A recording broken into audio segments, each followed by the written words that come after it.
welcome back to my YouTube channel. Hope you all are doing great. Today going to look mode of transmission of AIDS and HIV.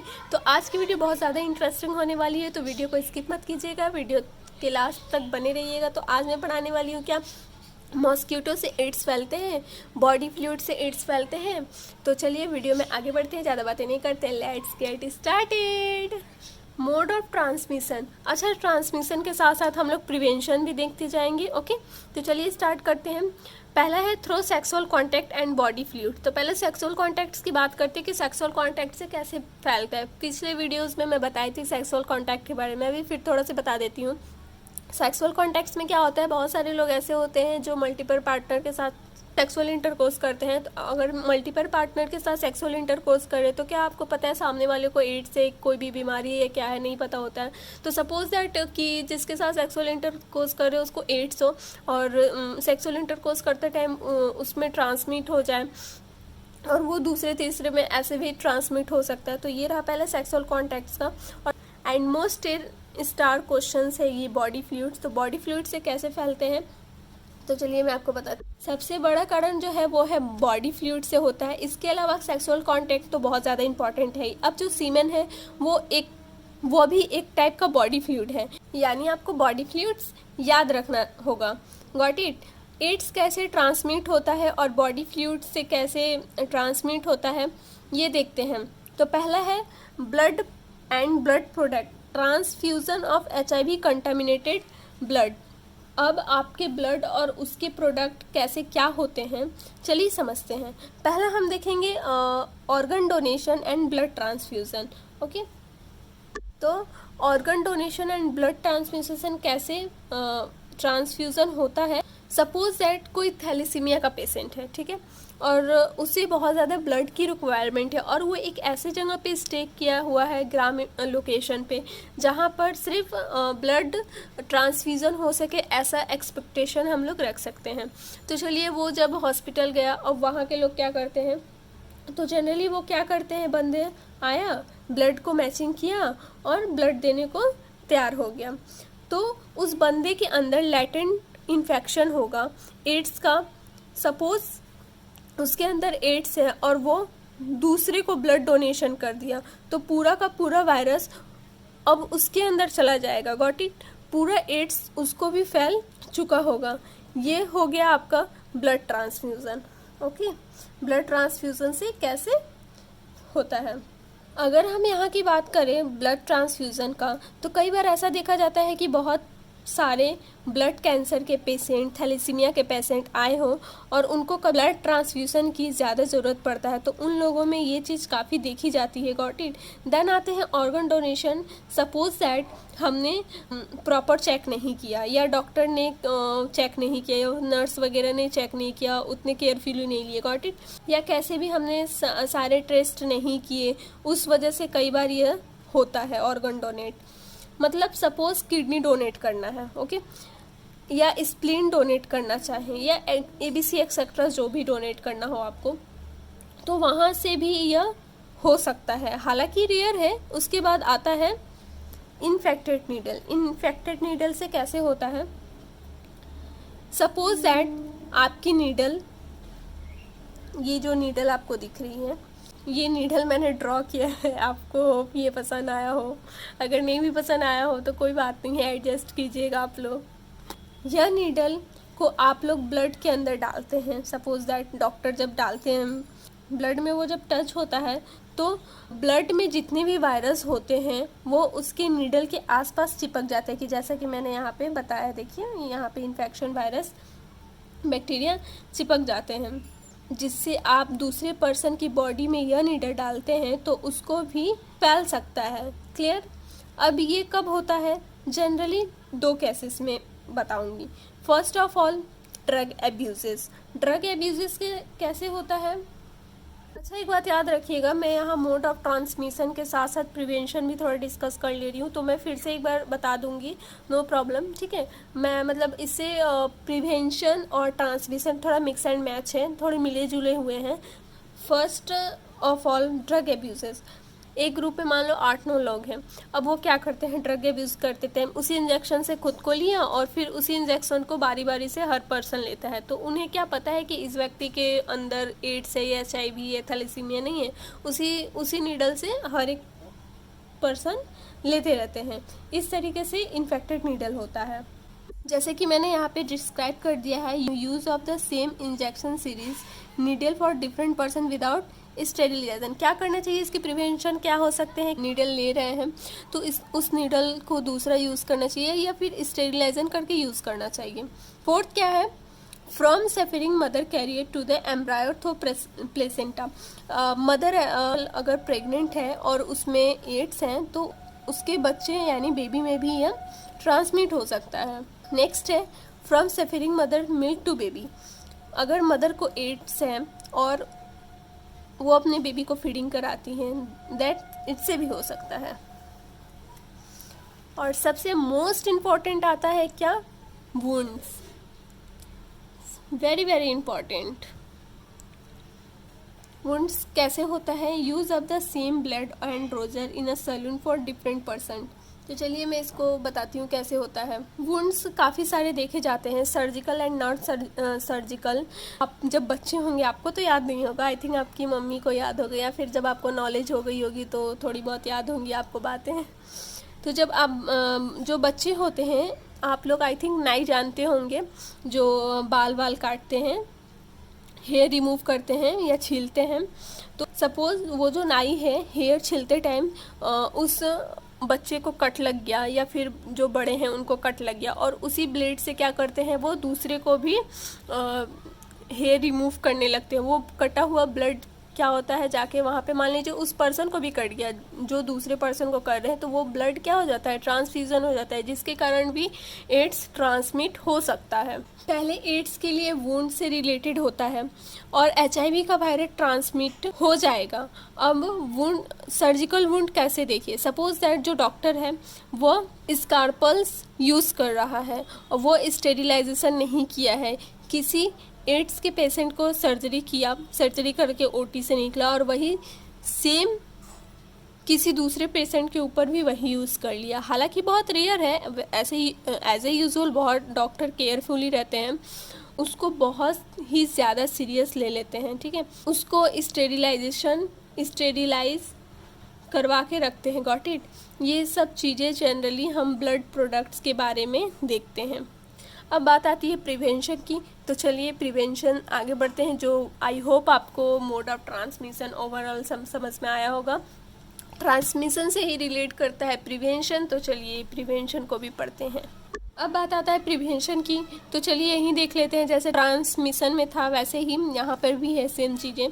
यह देख लेते हैं, proper scanning की जाए, proper donation, organ donation scanning की जाए। इसका क्या मतलब, इसका यह मतलब है कि कोई भी ब्लड डोनेट करने आता है तो फर्स्ट ऑफ ऑल उसके पूरे टेस्ट करवाने चाहिए। ये नहीं कि हाँ बस मैचिंग कर लिया, ब्लड मैच हो रहा और ट्रांसफ़र कर दिया, ऐसा नहीं, उनके सारे टेस्ट करवाने चाहिए। आई थिंक उसको सपोज़ उनको हेपेटाइटिस भी हो सकता है, एड्स भी हो सकता है, इस वजह से सारी चीज़ें टेस्ट करवानी चाहिए। जो ब्लड प्रोडक्ट से और ऑर्गन डोनेट से पहले आप प्रॉपर स्कैनिंग करवाएं, प्रॉपर सारे टेस्ट करवाएं। उसके अलावा आता है infected needle by drug abuses. पहले देखते हैं infected needle and drug abuses को कैसे रोकना चाहिए, काउंसलिंग करवानी चाहिए। ओके, इन्फेक्टेड नीडल में बताई थी कैसे एक नीडल देते टाइम वही नीडल दूसरे को भी यूज़ करते, तो उस नीडल को स्टेरिलाइजेशन करवा लो या तो फिर उसे फेंक ही दो, एज ए यूजुअल तो इतना चलता है। तीसरा क्या है हमारा, precaution of health workers and surgeon. The health workers should use gloves in the hand to work with blood other body fluids, semen etc. in the laboratory।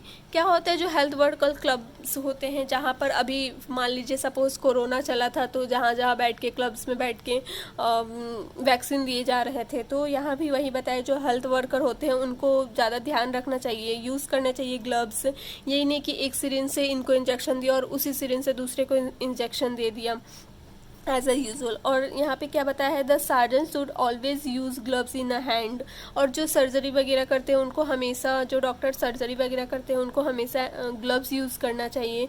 और उनके काइम, caesarean, blade and all instrument must भी sterilisation करवाना चाहिए before, कब, जब वो operation कर लेते हो तो उनको इन सब सारे उनके इंस्ट्रूमेंट को क्या करवाना चाहिए, स्टेरिलाइजेशन करवाना चाहिए। ओके, तो मोस्ट इम्पॉर्टेंट ये है इसमें।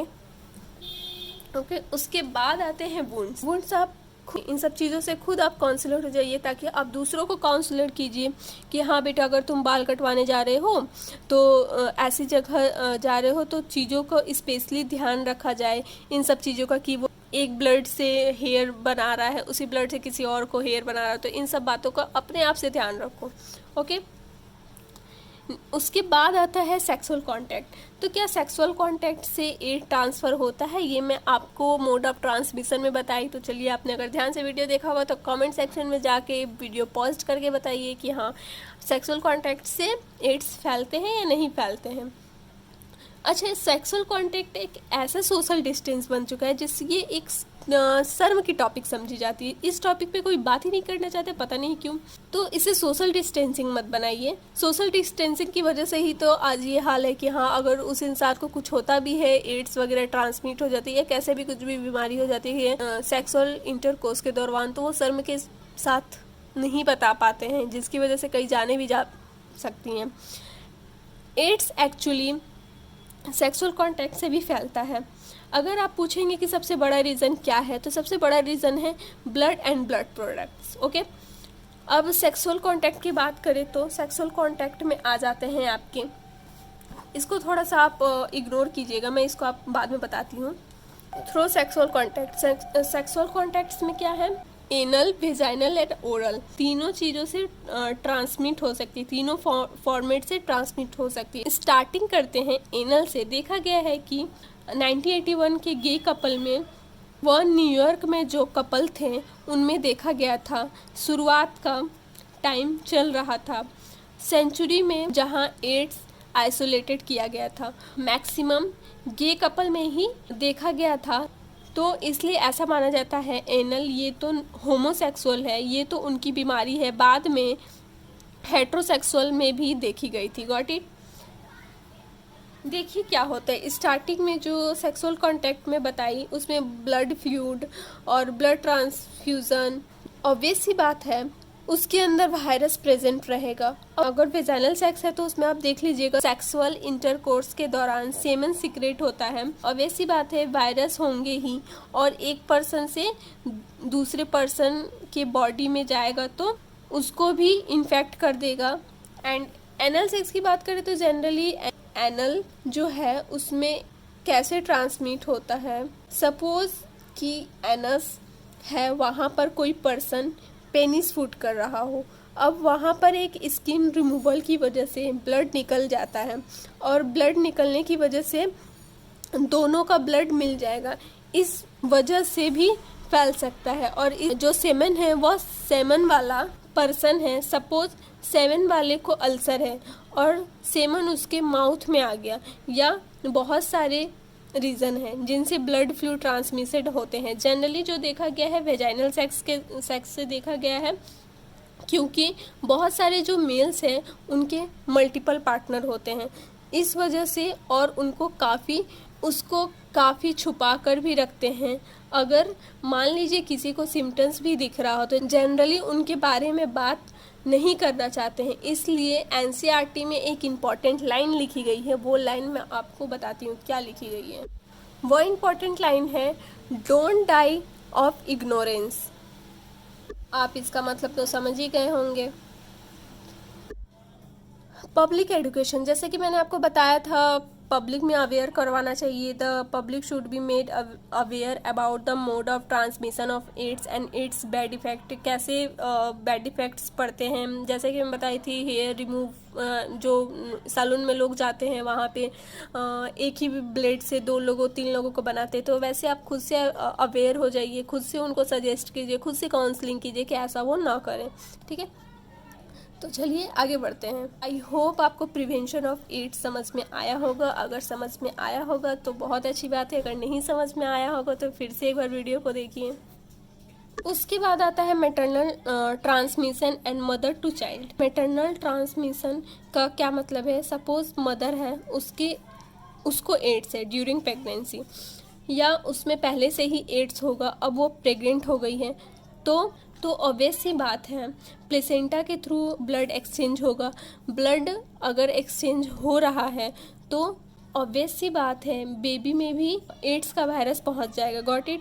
40% चांस होती है, हाँ हो सकता है। उसके बाद है मेडिसिन। तो मेडिसिन एज ए यूजुअल ऐसे है, इसको कुछ ज़्यादा पढ़ने की ज़रूरत नहीं है, नो नीड।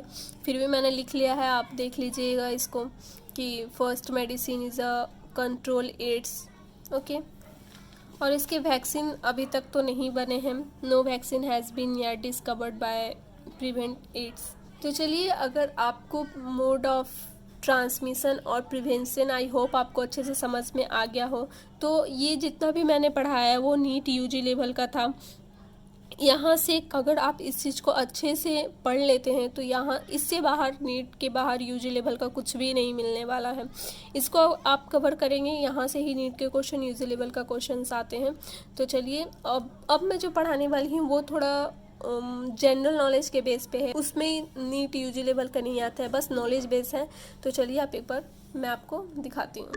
तो चलिए सबसे पहले स्टार्ट करते हैं बॉडी फ्लूइड। बॉडी फ्लूइड जैसे sliver, tears and mother milk. First question क्या था?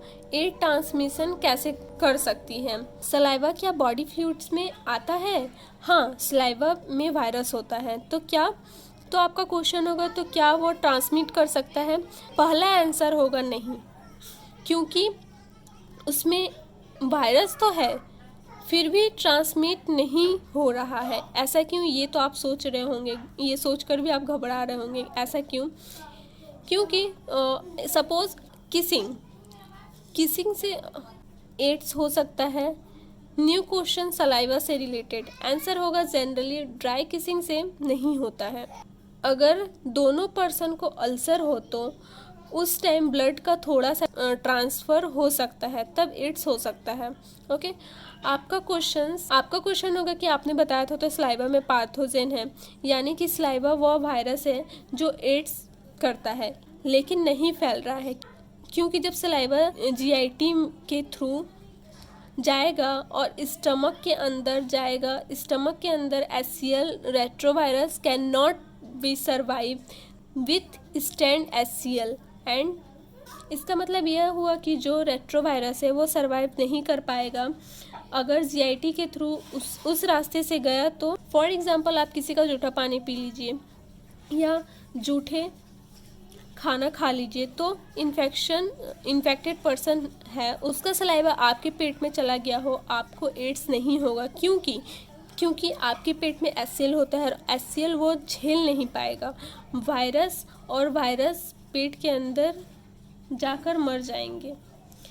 सेम टीयर्स में भी यही चीज़ होते हैं। टीयर्स में तो वायरस होता है लेकिन वो ट्रांसमिटेड कैसे होगा? ऑब्वियस सी बात है, टीयर्स निकल कर ब्लड में तो डाला नहीं जा सकता, डाल तो नहीं देंगे कि हाँ टीयर्स निकल रहा उसमें ब्लड डाल दिया, ऐसा। Got it? उसके बाद आता है मदर मिल्क। मदर मिल्क, अगर मदर इन्फेक्टेड है एड्स से तो मदर मिल्क में भी वायरस जाएगा। Got it? बहुत ज़्यादा इंपॉर्टेंट है ये बहुत ही ज़्यादा इंपॉर्टेंट है, इसको आप याद रखिएगा हमेशा। और हाँ, इन सब चीज़ों को रट्टा तो बिल्कुल ही मत मारिएगा, क्योंकि ये सब एज अ याद करने के बेस पे है। ओके, यहाँ पर मदर मिल्क में भी वायरस आएगा। क्लियर? क्योंकि बेबी के पेट में HCl है और एटलीस्ट इस तरीके से तो ट्रांसमिट नहीं कर पाएगा। हाँ, वो कैसे ट्रांसमिट कर चुकी होगी? जब वो प्रेगनेंसी के टाइम में मदर को होगा एड्स और वो उसी का बेबी हो, तो ऑब्वियस सी बात है मदर टू फीटस ट्रांसमिट हो चुका होगा। ऑलरेडी बेबी को एड्स हो चुका होगा, लेकिन कोई फीमेल जिसको एड्स है किसी और बेबी को मिल्क फीडिंग करवा रही है तो एड्स नहीं होगा। और ऑफ कोर्स मदर का जो मिल्क है उसमें वायरस है जो बेबी के पेट में जाएगा, लेकिन पेट में एड्स है तो वो वायरस को मार देगा, किल कर देगा। तो ये मोस्ट इम्पॉर्टेंट पॉइंट आ चुका है जो नॉलेज बेस पे है। यहाँ से कोई भी नीट यूजी लेवल का क्वेश्चंस नहीं देता है, तो आप इस पार्ट को अगर आपका टाइम वेस्ट हो रहा है तो स्किप भी कर सकते हैं। एज अ यूजुअल ये नॉलेज बेस पे है, नॉलेज बेस पे है। सबसे बड़ा क्वेश्चन ये है कि क्या एड्स, क्वेश्चन ये है कि मॉस्किटो बाइट से क्या एड्स फैल सकता है? आंसर होगा नो। और ये सबसे बहुत बड़ा रिलीफ है। अगर मॉस्किटो बाइट से एड्स फैलता होता तो आधा से ज़्यादा जनसंख्या ऐसे ही ख़त्म हो जाती। क्वेश्चन होगा आप लोग का क्यों नहीं फैलता। हाँ, मैं आपको नॉलेज बेस में यूजी या पीएमटी लेवल का तो नहीं, एमसीक्यू में एड्स से रिलेटेड कि हाँ मच्छर से एड्स क्यों नहीं फैलता या वॉटेवर जो भी हो, ये पूरा नॉलेज बेस में है। और हाँ, इतना एक्सपेक्ट तो करते हैं कि नीट में ऐसे क्वेश्चन ना दे, और अभी तक तो दिए भी नहीं हैं। मॉस्किटो से एड्स क्यों नहीं फैलता? क्योंकि मॉस्किटो के अंदर, मान लो ब्लड उसने लिया भी है, मॉस्किटो के अंदर रिसेप्टर नहीं है एचआईवी का। एचआईवी मॉस्किटो के अंदर जाएगा तो वह मर ही जाएगा, क्योंकि उसका कोई रिसेप्टर नहीं है। रिसेप्टर होगा तभी तो वो रिप्लिकेट करेगा, तब तो जिंदा रह पाएगा। लेकिन मॉस्किटो के अंदर ऐसा कुछ भी नहीं होता। सेकेंड रीज़न ये भी है कि उसका जो ब्लड सकर मैकेनिज्म है, ये इसके ब्लड सकर हैं, ठीक है।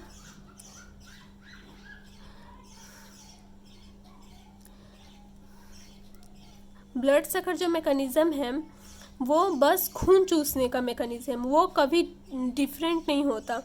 मॉस्किटो के माउथ 6 पार्ट से मिलकर बने होते हैं, जिसमें से 4 पार्ट सिर्फ बॉडी पेट्स के काम आते हैं और बाकी के 2 पार्ट्स फंक्शन करते हैं। अब ये 2 पार्ट्स क्या फंक्शन करते हैं? सपोज में आपकी बॉडी पर कोई भी सरफेस है जहाँ पर मॉस्किटो आकर बैठ गया, यह मॉस्किटो के बल्कि 4 पार्ट के अलावा 2 पार्ट हैं, ये 4 पार्ट के अलावा और 2 पार्ट हैं। जहाँ मैं बताई थी मॉस्किटो के 6 पार्ट हैं, तो 4 पार्ट बॉडी पेड में यूज़ करने में आ गया और बाकी के 2 अंदर जाते हैं, ठीक है। बाकी के जो है वो अंदर जाते हैं खून चूसने के लिए। एक से ब्लड लेते हैं और दूसरे से क्या करते हैं? भेजते हैं। एक से ब्लड लेते हैं ये, और ये दूसरे से क्या करते हैं? भेजते हैं। और दूसरे से अंदर स्टोर करते हैं अपने एब्डोमेन में। कहाँ स्टोर करते हैं? अपने एब्डोमेन में ब्लड स्टोर करते हैं और स्लाइवा को नीचे भेजते हैं। आई होप आपको मॉस्किटो का कॉन्सेप्ट समझ में आया होगा। तो चलिए, ये पूरा आपका नॉलेज बेस था और पूरे बेस पे मोड ऑफ ट्रांसमिशन, प्रिवेंशन के बेस पे मैंने एक नॉलेज हंट बनाया है, जो समझाने की ज़रूरत नहीं है, वो आप देख के भी समझ जाएंगे। एज ए यूजुअल बात लिखी हुई है, तो आप यहाँ पे देख सकते हैं नॉलेज हंट। मैं इसको फिर से दोबारा रिपीट नहीं करूँगी, जो इम्पोर्टेंट लिखा है उसे आप ध्यान से पढ़िएगा। ये सब पढ़ाया गया है। अगर आपको नहीं समझ में आ रहा है तो प्लीज़ कमेंट डाउन करके बताइएगा कि आपको कौन सा पॉइंट इसमें से नहीं समझ में आया है। मैं उस पॉइंट को फिर से एक बार रिपीट करूँगी, क्योंकि आपका भी टाइम वेस्ट होगा, मेरा भी टाइम वेस्ट होगा। इससे अच्छा है आप इसको समझ लीजिए, और ये समझाई हुई चीज़ें हैं। तो चलिए, नेक्स्ट वीडियो में आगे मिलते हैं। Thank you.